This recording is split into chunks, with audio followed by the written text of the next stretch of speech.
ಪಡೆಯೋದಕ್ಕಿಂತ ಹಿಂದೆ ನಾವು ಊಟದಲ್ಲಿ ಯಾವುದೇ ಕಂಟ್ರೋಲ್ ಇರಲಿಲ್ಲ.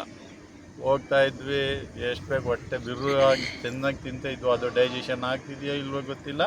ಒಟ್ಟಿನಲ್ಲಿ ಟೈಮ್ಗೆ ತಿನ್ನಬೇಕು ಅಂತ ಅಂದ್ಬಿಟ್ಟು ತಿಂತಾಯಿದ್ವಿ.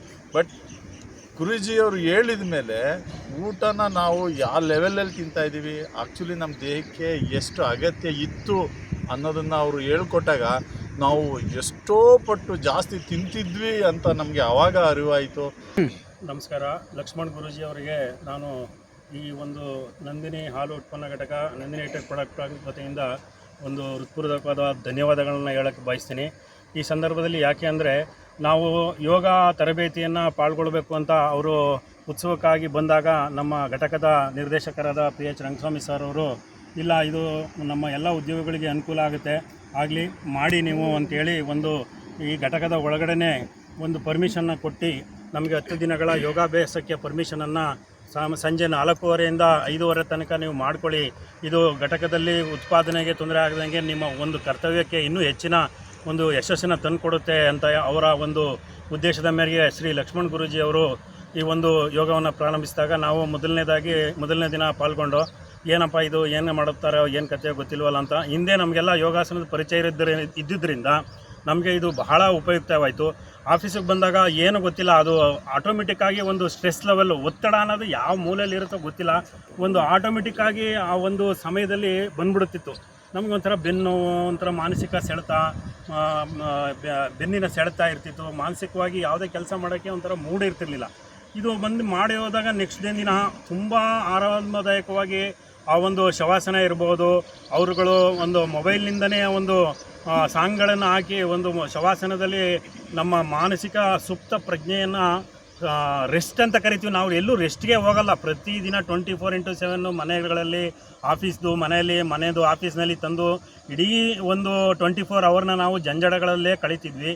ಈ ಒಂದು ಯೋಗಾಸನ ಹಮ್ಮಿಕೊಂಡಿದ್ದರಿಂದ ನಮಗೆ ಮನೆಯಲ್ಲೇ ಕೆಲಸಗಳು ಮಾಡಬೇಕು, ಆಫೀಸಲ್ಲಿ ರಿಲ್ಯಾಕ್ಸ್ ಆಗಬೇಕು, ಆಫೀಸಲ್ಲೇ ಮಾಡಬೇಕು ಅನ್ನೋದನ್ನು ಮಾನಸಿಕವಾಗಿ ತುಂಬ ನಮಗೆ ಅದನ್ನು ಹೇಳ್ಕೊಳ್ಳೋಕ್ಕೆ ನನಗೆ ಇವತ್ತು ಆಗ್ತಾಯಿಲ್ಲ. ಅಷ್ಟೊಂದು ಖುಷಿ. ಒಂದು ಹಾಸ್ಯ ಆಸನ ಅಂತೇಳಿ ಕೊನೆಯಲ್ಲಿ ಒಂದು ಮಾಡಿಸಿದ್ರು, ತುಂಬ ಚೆನ್ನಾಗಿತ್ತು. ನಾವು ಈ ರೀತಿ ಮನಸ್ಪೂರ್ವಕವಾಗಿ ನಕ್ಕು ಎಷ್ಟೋ ದಿನಗಳಾಗಿತ್ತು.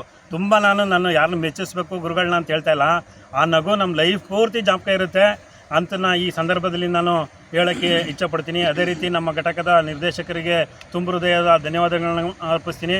ಇದೇ ರೀತಿ ಒಂದು ವರ್ಷದಲ್ಲಿ ಒಂದು 3ರಿಂದ 4 ತಿಂಗಳಲ್ಲಿ ಮಧ್ಯೆ ಈ ಥರ ಒಂದು ಅವಕಾಶ ಮಾಡಿಕೊಟ್ರೆ ನಮಗೆ ಇನ್ನೂ ಹೆಚ್ಚಿನ ಅನುಕೂಲದಿಂದ, ಹೆಚ್ಚಿನ ಕಾರ್ಯಕ್ಷಮತೆಯಿಂದ ಕೆಲಸವನ್ನು ನಿರ್ವಹಿಸ್ತೀವಿ ಅಂತ ನಾನು ಈ ಸಂದರ್ಭದಲ್ಲಿ ಘಟಕದ ಪರವಾಗಿ, ನಿರ್ದೇಶಕರ ಪರವಾಗಿ, ನಂದಿನಿ ಹೈಟೆಕ್ ಪರವಾಗಿ ಲಕ್ಷ್ಮಣ್ ಗುರೂಜಿ ಅವರಿಗೆ ನಾನು ತುಂಬ ಹೃತ್ಪೂರ್ವಕ ಧನ್ಯವಾದಗಳನ್ನು ಅರ್ಪಿಸ್ತಿದ್ದೇನೆ.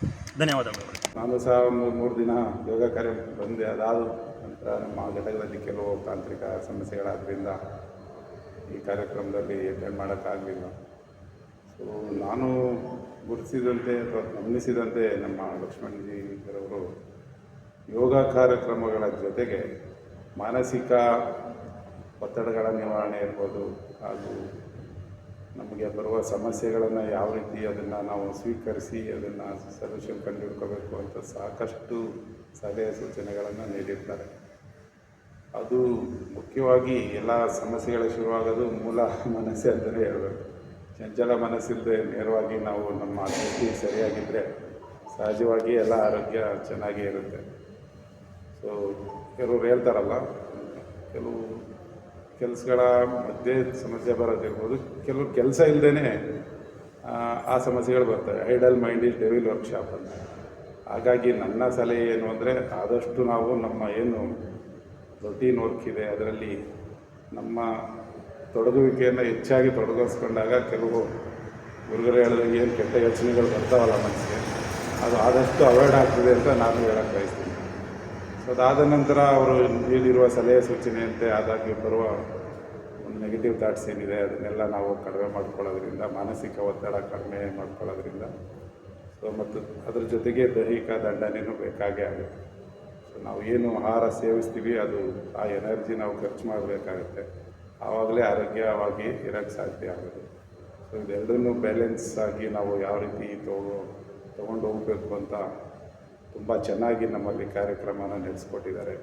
ಅವರಿಗೆ ನಮ್ಮ ಘಟಕದ ವತಿಯಿಂದ ತಮ್ಮೆಲ್ಲರ ವತಿಯಿಂದ ಸೊ ತುಂಬ ಹೃದಯದ ಧನ್ಯವಾದಗಳನ್ನು ಹೇಳ್ತೀನಿ. ಯೋಗ ಮಾಡೋಕ್ಕೆ ಬರಬೇಕು ಅಂತ ಹೊರಟಾಗ ಸೊ ಅಲ್ಲಿ ಆಫೀಸಲ್ಲಿ ಒತ್ತಡ, ಸೊ ಹೋಗೋಣ ಬೇಡ ಅನ್ನೋ ಸೊ ಗೊಂದಲಗಳಿಂದ ಬಂದ್ವಿ. ಸೊ ಅದಾಗ ಫಸ್ಟ್ ಡೇ ಬಂದಾಗ ಸೊ ಎಲ್ಲ ಮಾಡ್ತಾಯಿದ್ರು. ಮಾಡುವಾಗ ಏನಪ್ಪ ಮಾಡಬೇಕೋ ಬೇಡೋ ಏನೋ ಅಂತ ಸೊ ಎರಡನೇ ದಿನದಿಂದ ನಮಗೆ ನಾವು ಹೋಗಬೇಕು ಅಂತ ಅನ್ನಿಸ್ತು. ನನ್ನಿಂದ ಹಲವಾರು ಸಾಧ್ಯಗಳು ಕೂಡ ಬಂದಿದ್ದ ನಂತರ ನಮಗೇನಾಯಿತು ಅಂದರೆ ನಾವು ಏನು ಒತ್ತಡ, ಅದು ಆ್ಯಕ್ಚುಲಿ ಸತ್ಯವಾಗಿ ಹೇಳ್ತೀನಿ ನಾನು. ಸೊ ತುಂಬ ಒತ್ತಡದಲ್ಲಿದ್ದೆ ನಾನು, ಯಾಕೆಂದರೆ ಕೆಲಸ, ಡ್ಯೂಟಿ, ಸೊ ಆ ಕಡೆ ಮನೆಗಿನೇ ಆ ಥರ. ಅದಾದಮೇಲೆ ನಮಗೆ ಸ್ವಲ್ಪ ಈ ಯೋಗದಿಂದ ನನಗೆ ತುಂಬ ರಿಲ್ಯಾಕ್ಸೇಷನ್ ಸಿಕ್ತು. ತುಂಬ ಒತ್ತಡನ ಯಾವ ರೀತಿ ನಿರ್ವಹಣೆ ಮಾಡ್ಬೋದು ಅನ್ನೋದ್ರ ಬಗ್ಗೆ ತುಂಬ ಮನವರಿಕೆ ಆಯಿತು.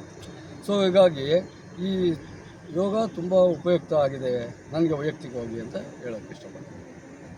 ಸೊ ಹಾಗಾಗಿ ನಮ್ಮ ಗುರುಗಳಾದ ಲಕ್ಷ್ಮಣ ಗುರೂಜಿಯವರಿಗೆ ಹಾಗೂ ಈ ವ್ಯವಸ್ಥೆ ಮಾಡಿದಂಥ ನಮ್ಮ ಆಡಳಿತ ಮಂಡಳಿ ಹಾಗೂ ನಮ್ಮ ಮಾನ್ಯ ನಿರ್ದೇಶಕರಾದ ರಂಗಸ್ವಾಮಿ ಸರ್ ಅವರಿಗೆ ಧನ್ಯವಾದ ಹೇಳೋಕ್ಕೆ ಇಷ್ಟಪಡ್ತೀನಿ. ಆಫೀಸಲ್ಲಿ ಕೆಲಸ ಮಾಡಿ ಮನೆಗೆ ಹೋದ್ಮೇಲೆ ಇಲ್ಲಿದ್ದು ಮುಗಿಸಿ ಹೋದ್ಮೇಲೆ ಮನೆ ಕೆಲಸ ಮಾಡೋಕ್ಕೆ ಸ್ಟ್ರೆಂತ್ ಇರ್ತಾ ಇರಲಿಲ್ಲ. ಮಿನಿಮಮ್ 2 ಅವರ್ಸ್ ನಾನು ರೆಸ್ಟ್ ಮಾಡಬೇಕು ಅನ್ನಿಸ್ತಾ ಇತ್ತು. ಆದರೆ ಈ ಯೋಗಾಭ್ಯಾಸ ಮಾಡಿದ್ಮೇಲೆ ಸತ್ಯವಾಗ್ಲೂ ಹೇಳ್ತೀನಿ, ತಕ್ಷಣ ನಾನು ಹೋಗಿ ಮನೇಲಿ ಕೆಲಸ ಮಾಡೋಷ್ಟು ಒಂದು ಚೇತನ ಬಂದಿದೆ.